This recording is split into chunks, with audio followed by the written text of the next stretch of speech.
नमस्कार शेतकरी बंधूंनो, मी बापू बिडगर आणि मराठी दरबार या आपल्या युट्यूब चॅनलमध्ये आपले मनापासून स्वागत आहे. तर बघा, कर्जमाफी संबंधी वरचे वर एकदम वेगवेगळ्या प्रकारचे अपडेट येत आहे. आपण पाहिलं तर ज्या वेळेस सरकारने कर्जमाफी संबंधी आंदोलन केल्यानंतर एक घोषणा केली आणि त्यांनी असं सांगितलं की 30 जूनच्या अगोदर आम्ही कर्जमाफी करू. मग आता 30 जून पर्यंत नेमकं शासन काय करणार आहे? तर बघा, त्यासाठी शासनाने काय केलं, तर एक समिती नेमली आणि ती समिती साधारण एप्रिलच्या पहिल्या आठवड्यामध्ये सरकारला अहवाल सादर करणार आहे. आणि त्या अहवाल म्हणजे नेमका कसा येईल, याच्यामध्ये नेमके कर्जदार शेतकरी किती आहेत, त्याच्यामध्ये नियमित शेतकरी किती आहेत, म्हणजे नियमित कर्ज भरणारे शेतकरी नेमके किती आहेत, तर याचा नेमका आकडा किती आहे. तर अशा प्रकारचं हे पूर्ण अपडेट येण्यासाठी शासनाने एक प्रकारची ही जी समिती ही नेमलेली आहे. आता या समितीने एप्रिलच्या पहिल्या आठवड्यामध्ये शासनाला अहवाल सादर करायचा आहे आणि त्यानंतर शासन त्याच्यावरती बैठक घेऊन ठरवणार आहे की नेमकी कर्जमाफी कशा प्रकारे करायची. आता सॉरी, आता याच्यामध्ये तुम्हाला प्रश्न पडला असेल की मग 30 जून पर्यंत शासन कर्जमाफी जाहीर करणार, मग नियमित कर्जदारांचं काय?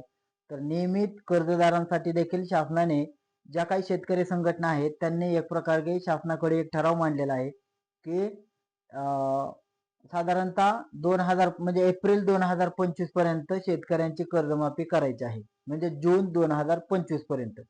आता याच्यामध्ये आपण पाहिलं तर जून 2025 मध्ये ज्या शेतकऱ्यांचं कर्ज थकीत होतं परंतु ते त्यांनी भरलं नाही, ज्यांची जून मध्ये तारीख संपणार होती, अशा शेतकऱ्यांचं देखील कर्जमाफी करावी असा देखील शेतकरी संघटनेने शासनाकडे आग्रह धरलेला आहे.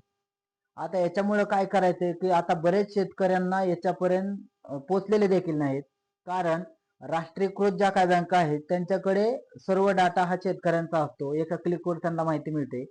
परंतु ज्या काही जिल्हा मध्यवर्ती बँका आहेत त्या जिल्हा मध्यवर्ती बँकेने डाटा गोळा करण्याचं काम चालू केलेलं आहे. साधारणतः 23 फेब्रुवारी पर्यंत सर्व अहवाल हा बँकेने शासनाकडे द्यायचा आहे, म्हणजे त्या समितीला द्यायचा आहे, की जेणेकरून समितीला देखील समजेल.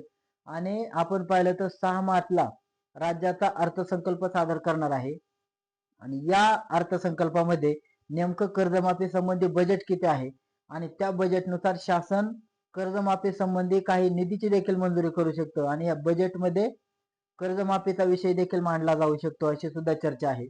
आता शेतकऱ्यांनी काय करायचंय, तर ज्या शेतकऱ्यांचं कर्ज किती आहे आपला जो अहवाल आहे तो बँकेकडे द्यायचा आहे. तुमचे जे सोसायटीचे सेक्रेटरी असतील किंवा इतर तुमच्या बँकेमध्ये भेट देऊन तुमच्या कर्ज संबंधी जे काही डॉक्युमेंट ते मागतात तर ते डॉक्युमेंट तुम्हाला द्यायचे आहे. शासनाने देखील विविध प्रसार माध्यम असतील, वृत्तपत्र असतील, यांच्या माध्यमातून शेतकऱ्यांना आवाहन केलेलं आहे की तुम्ही बँकेकडे सर्व डाटा द्यायचा आहे. आता याच्यावरून हे लक्षात येतं की बरेच शेतकरी अजून देखील याच्यापासून डाटा देण्यापासून वंचित आहेत.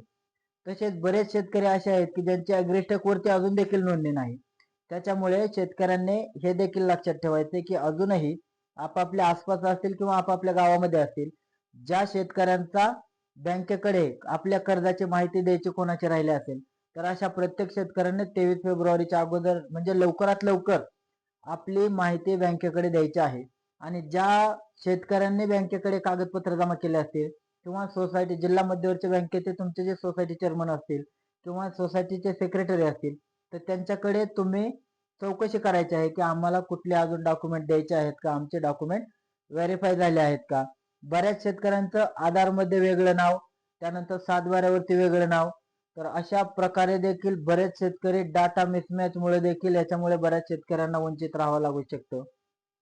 आता ज्या शेतकऱ्यांनी अॅग्रिस्टेक वरती नोंदणी केली नसेल आणि ज्या शेतकऱ्यांनी अजूनही डाटा दिला नसेल तर अशा शेतकऱ्यांना मोठं नुकसान होण्याची शक्यता आहे, कारण कर्जमाफी हे अॅग्रिस्टॅक नुसारच होऊ शकते.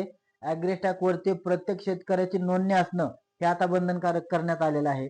त्याच्यामुळे तुम्ही अॅग्रिस्टॅक वरती नोंदणी करताना जो मोबाईल नंबर दिलेला होता तो मोबाईल नंबर शक्यतो चालू ठेवा.